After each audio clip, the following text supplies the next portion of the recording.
Good afternoon and welcome back to NADA Live Stage. It's my pleasure to welcome Peter Leto with Google, head of automotive retail, and he's here to talk to us about what dealers need to do to stay relevant online. Here you go. Take it away. Thanks, Abram. Good afternoon, everybody. How's everyone doing today? Enjoying the show? Awesome. Well, thank you so much for being here today and taking time out of your busy schedules to listen to what we have to say today. As Abram mentioned, my name is Peter Leto, and I lead our retail sales division at Google. And today I'm here to talk to you about a conversation about mobile and how mobile has transformed our entire consumer behavior and what this means for your dealership. What are customers expecting from us from a mobile perspective? Now, it's hard to believe that just 10 years ago, this device entered our lives. Can you believe that? Doesn't it seem like it's been here forever? But this is just 10 years ago this device entered our lives. And to say it entered our lives is completely an understatement because it has transformed the way we live and the expectations we have not only of ourselves, but of our friends and our family members and even your businesses. To put things in perspective and to use a comparison to the auto industry, the mobility that Ford's Model T brought to us in the 1900s is exactly the same as what's happening with mobile technology and smartphones today, except at an unprecedented scale. Mobile has forever changed consumer behavior and our expectations. We now have access to information 24 hours a day, 7 days a week, with the average person checking their phones 150 times a day and interacting with them. As a result of these interactions, we're more informed and aware than we ever have been before. And now, extraordinary is the new ordinary. Our expectations are higher than they ever have been before, and we have this instant gratification that we just expect. And while we still leverage our phones for what they were traditionally meant to do, things like texting and emailing, and God forbid we actually pick up our phone to call somebody today, we're increasingly seeing our phones being used in ways to accomplish something, to learn something new, to be inspired, and to even buy things. And so at Google, you might know that we love to look at data, and we love to analyze and understand consumer behavior and how customers are leveraging mobile devices and how that compares to what we traditionally knew about desktops and laptops and so forth.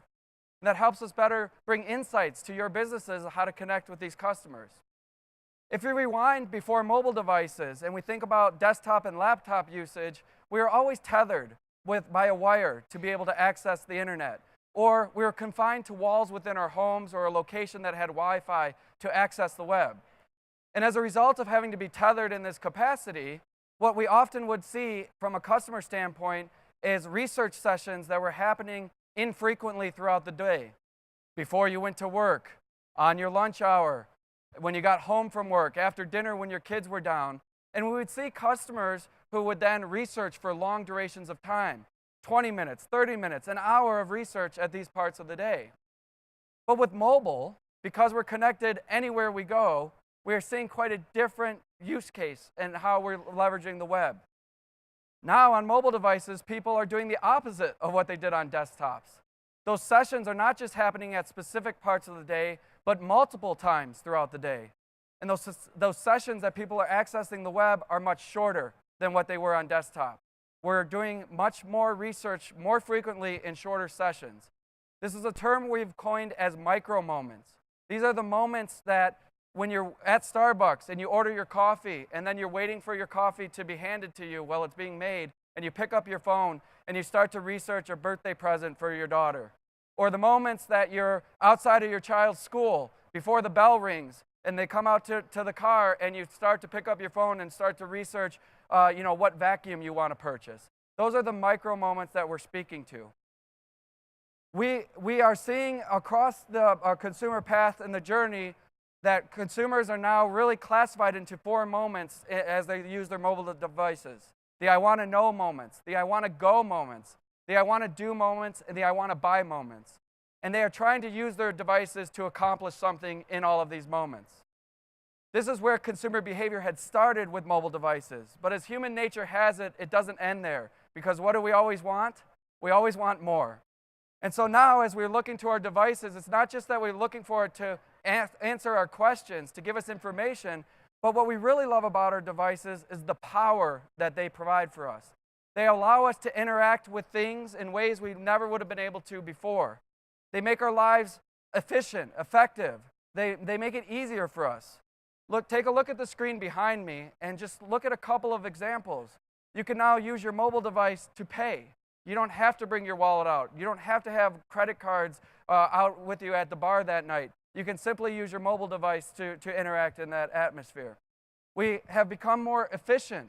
We've been able to interact with our homes in ways we never were able to do before. We can control our thermostats, our sprinkler systems, the lights in our home to when we're not there from any remote location. And they've even entertained us, not just by watching videos on YouTube and other channels like that, but to be able to experience things via virtual reality, things that are miles away or hundreds of miles away that we wouldn't otherwise have that opportunity. This change in technology is been very influential in our processes. But the challenge with this is we're not just wanting these mobile devices to meet our needs. We want them to also start to assist us and anticipate our needs as well. And so that's the next wave of evolution where we're seeing our consumer use with mobile devices. Now, I want to share with you that technology is getting to be very exciting because we have devices that are starting to assist us and anticipate our needs. And when this technology works, it is a beautiful experience. And when it doesn't work, we are completely disappointed by that experience. That's what we've grown to expect. If you'll allow me to digress a moment, a couple days in Vegas makes you miss your family. I'm sure you all are in the same situation. And I want to tell you a personal story of ours. We have this device at our homes. This is a Google Home for those of you who aren't familiar. And my wife and I love to cook. And we have this device in our kitchen because as we're cooking, we're using our hands to prepare food. We find it very convenient to talk to the Google Home, ask it questions about our recipes, and we really love to listen to music while we cook.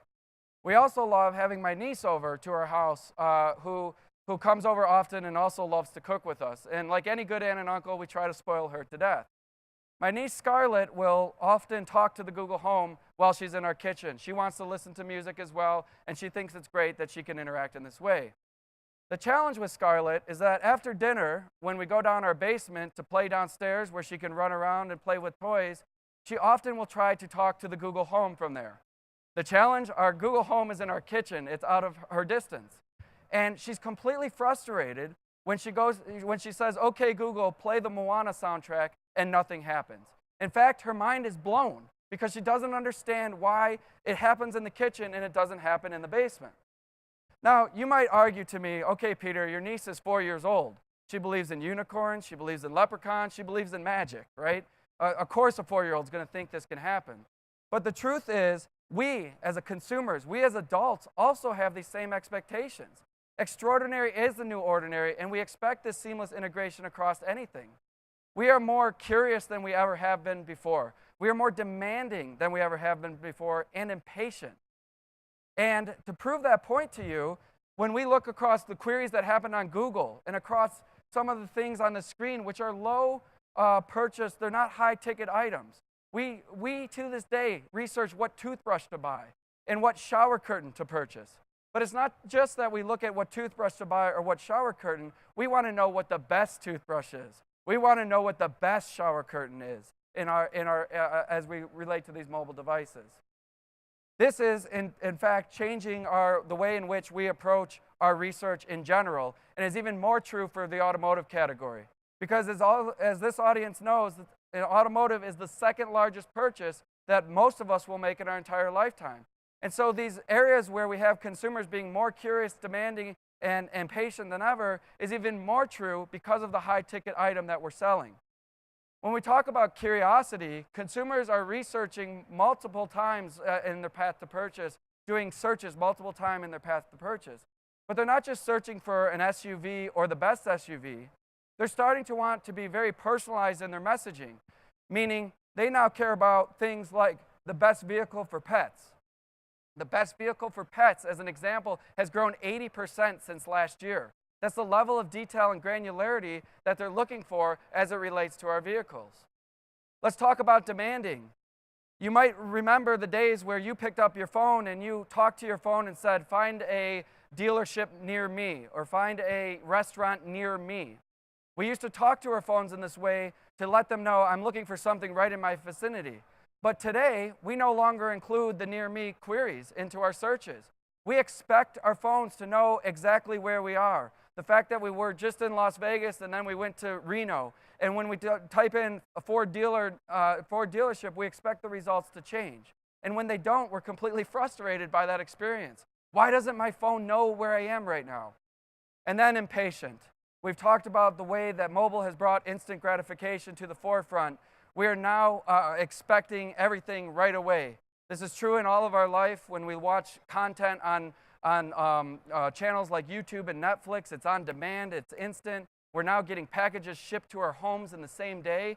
And we also expect things like is business open now, to be able to search for things like that in the dealership and get results based on things that are open now. For example, Ford dealer open now is a category. We've seen a 5x increase in searches in that way since 2015. This change in consumer behavior is really impacting and bringing about new businesses and challenging business models. And we are now moving into an age of assistance, anticipating customers' needs and being able to assist them more so than what we have been able to do today.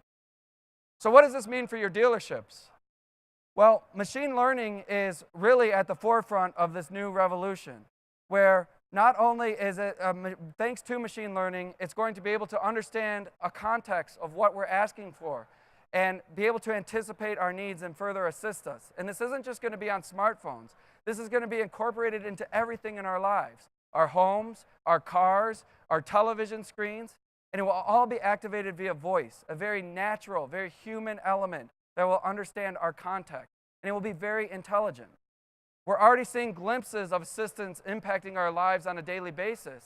If you use an Android device or even an iPhone, and you use the Google Assistant and have that application on your phone, you're starting to see the device work harder for you to assist you in the things that you're looking for. For example, with voice, you can understand, your phone can understand that what's on your calendar, what appointments you have for the day, what time you're meeting a vendor on the showroom floor, or what time your meeting is across town. And it can understand traffic patterns to tell you it's probably time to leave now because, well, your meeting is in an hour and it usually only takes you 20 minutes to get there.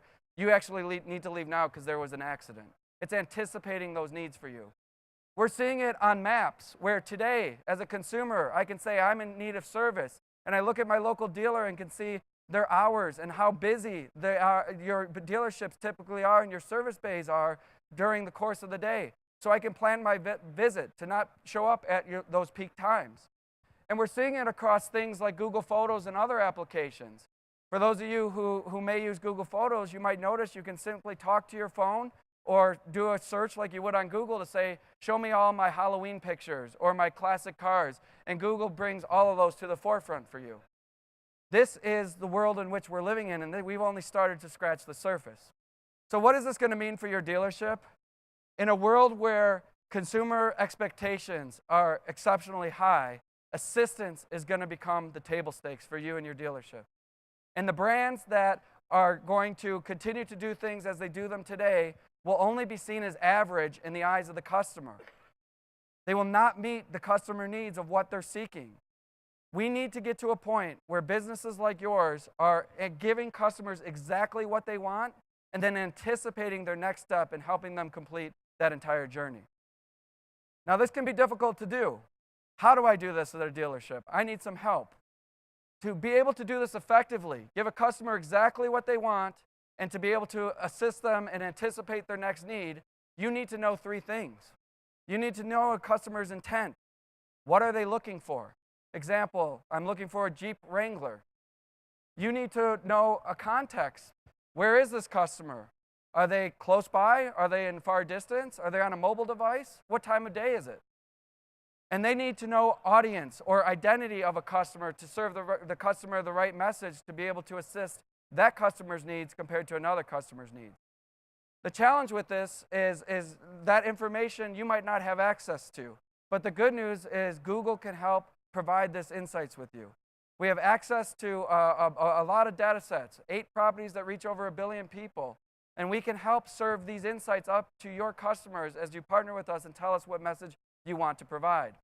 As an example with intent that I mentioned before, you come to Google and other search engines and tell those search engines things you don't even tell your spouse. When we have intent and we know exactly what a customer is looking for, a Jeep Wrangler, we can help you get in front of that customer. When we talk about the context piece, I mentioned a few of these things, but how far is that customer from your dealership? Because that might determine what type of message we want to send to them.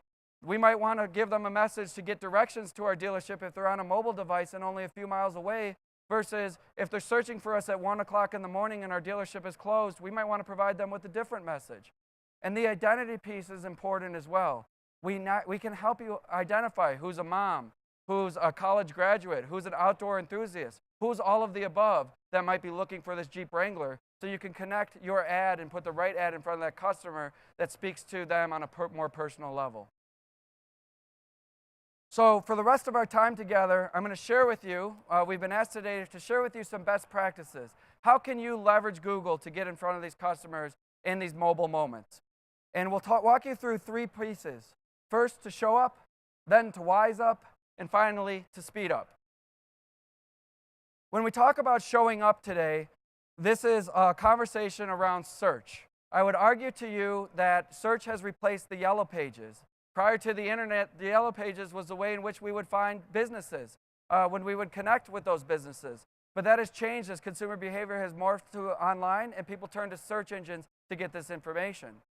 And now I would argue to you that in the past, when we put a large sign outside of our showroom floors and that could be seen down the street, and we always put money in the yellow pages, and we bought the billboards off the highway that was closest to us, and we attributed that to the cost of doing business. Now, showing up in search and managing our search, both paid and organic, is the new cost of doing business.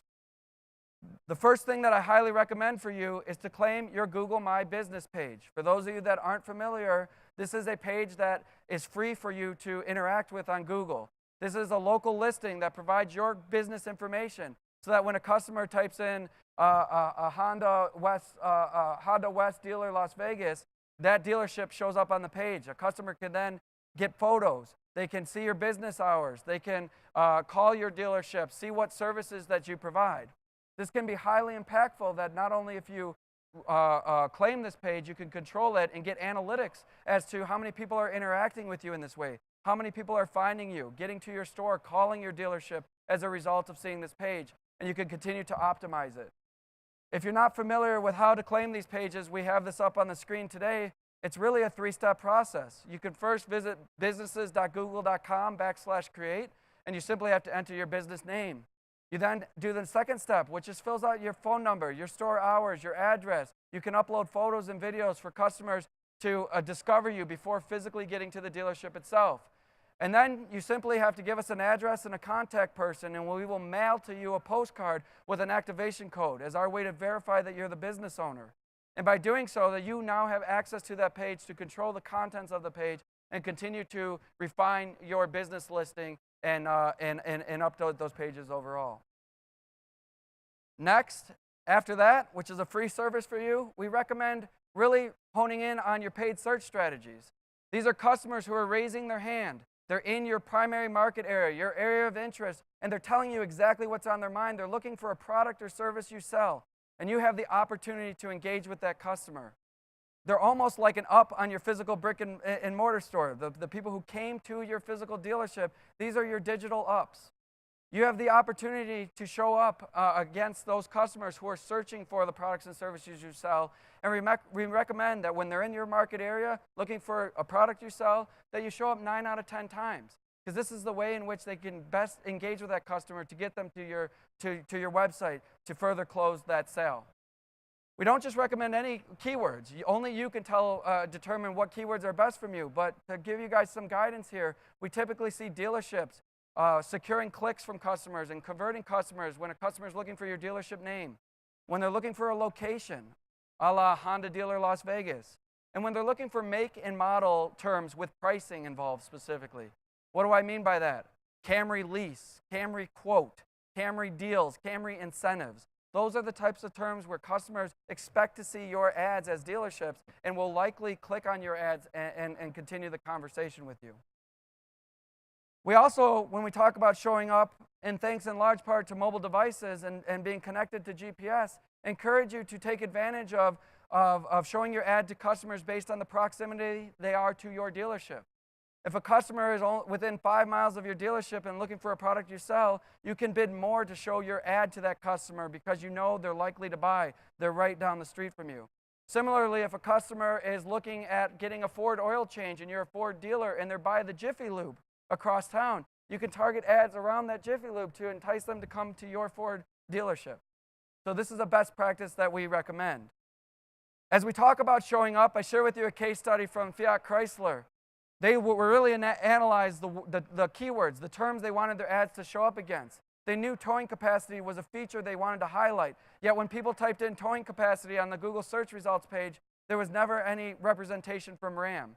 They worked on this both from an organic perspective and also a paid perspective. And as a result of showing up against these keywords, they saw a 30% increase in those conversions. So as a follow-up to this first section, create and verify your Google My Business page. You can test your search ads. Go to the Google Ads Preview tool. If you go to google.com and type in Ads Preview tool, you'll get a tool that you can pick your location, and you can type in your dealership name. You can type in a Honda Civic price and see if your dealership website shows up. That will help you understand if you're showing up in these moments that matter.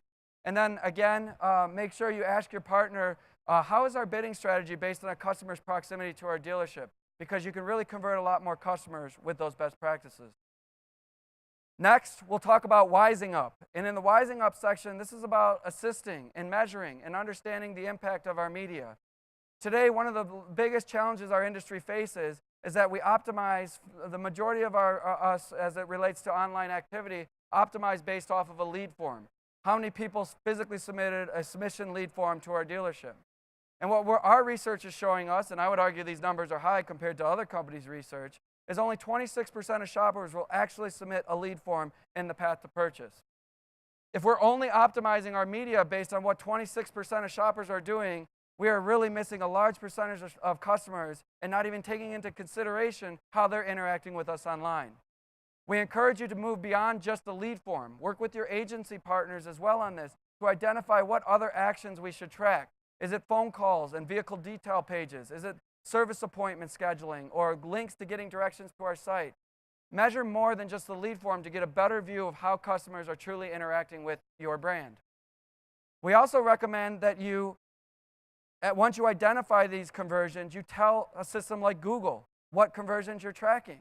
Again, a mistake we often make is you and your agency might agree you're going to track VDP pages, but you never tell the Google system that.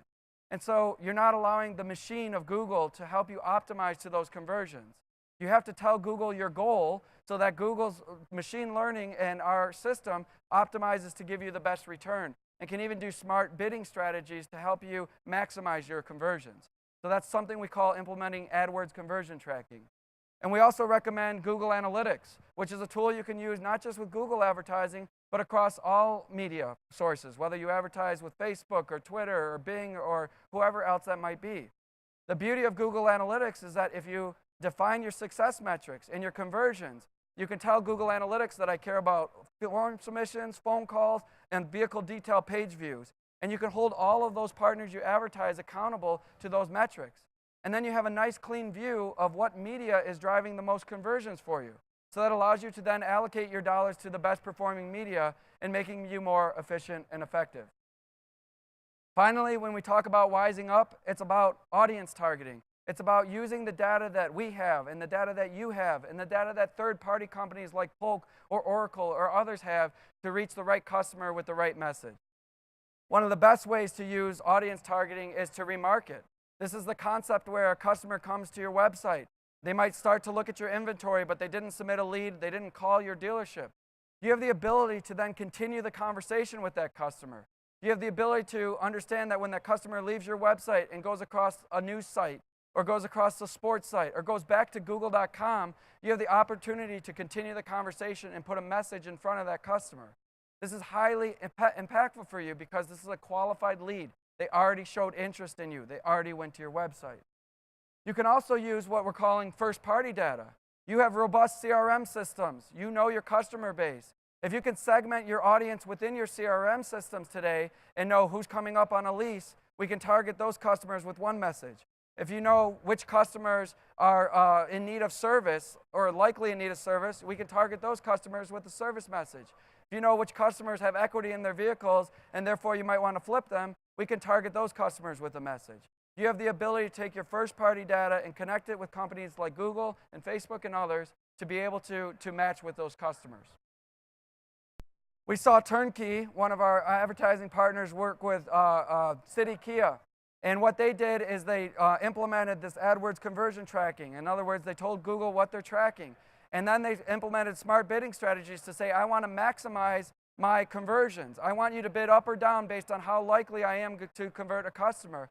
And they saw tremendous results, a 35% increase in search conversions and a 9% increase in display or banner ad conversions as well.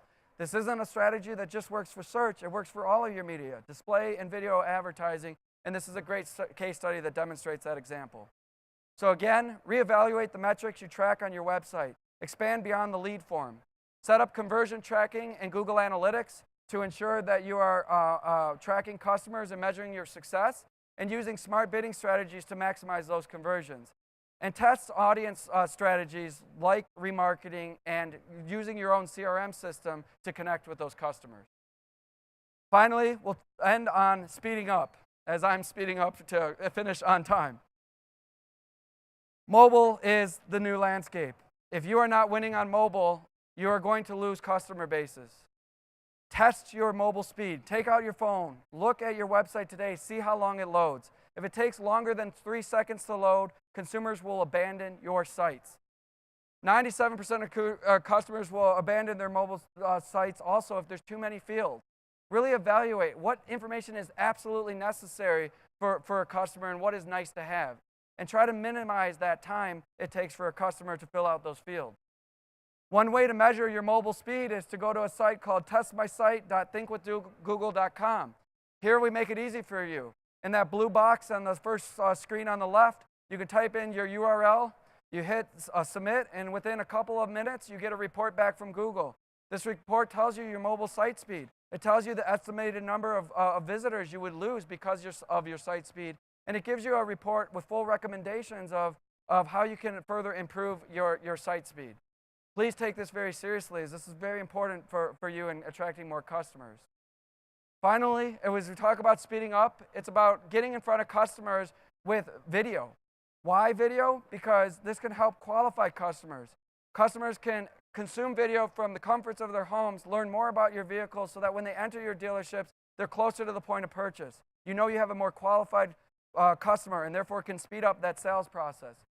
More than 40% of shoppers are watching videos, and not only are they watching videos, but as a result, they're coming to your stores. So the more video you put out there, in theory, the more quickly they're going to get to the physical brick-and-mortar store and be very interested in that way. Ways in which you can best utilize Google to get in front of customers with video is to ensure that users are choosing to watch your ad, and you're only paying when they watch your ad. On the left-hand side, there's an ad format called a YouTube TrueView, where a skip button appears in the ad after 5 seconds. And if you as a consumer don't want to watch the ad and you choose to skip it, the advertiser doesn't pay a dime. This is great news for all of you because you're only charged for the customers who watch your ad in full, that engagement. Everything else about that ad is free. And now on mobile devices, we're seeing that consumer behavior and attention span is even shorter. So you have the opportunity to run 6-second ads to customers, to really engage with them, tell them your story in just a few seconds, and continue the conversation with those. 93% of those ads are viewable. Customers take action after watching those ads and come to your sites as well. You can reach customers on YouTube via search results. YouTube's the second largest search engine, so like Google.com, customers come to YouTube and they'll type in information about vehicles you sell located in your area. You have a chance to watch, interact with those customers, and then if you create a robust video strategy, many of those customers will continue to watch more content, and you can provide incremental value to them without leveraging the valuable time of your salespeople in some ways. So test your website. In our final conclusion here, to see if your site is truly mobile friendly. Work with your website providers to improve your time. Create short videos to help customers experience your vehicles, especially on mobile devices.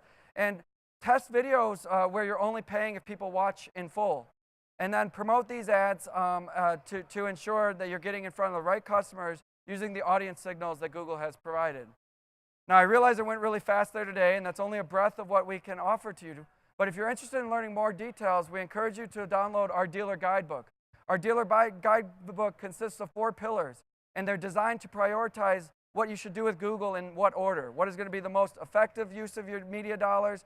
What should you do next? And so forth and so on that helps you in this customer journey. We also have a great marketing team who's been trying to bring insights to your dealerships. What are consumers doing? What changes in behavior are we seeing? How can we keep you at the forefront of knowing what customers want? Please feel free to subscribe to that newsletter. It will enter your inbox, and you can get the latest trends from us. I hope this was helpful to you today. I definitely appreciate your time and attention. The consumer journey continues to change with mobile. We're all at the forefront together, and we hope this taught you a little bit about what their expectations have been in the past and where we're going in our future. So thank you very much. Perfect. Thank you very much, Peter. That was a lot of content. We're closing down another great session, but I just want to let you know, a lot of content there. That will be available at blog.nada.org after the fact, so you can watch this presentation again and send it around all to your digital marketing managers. Thanks very much, guys.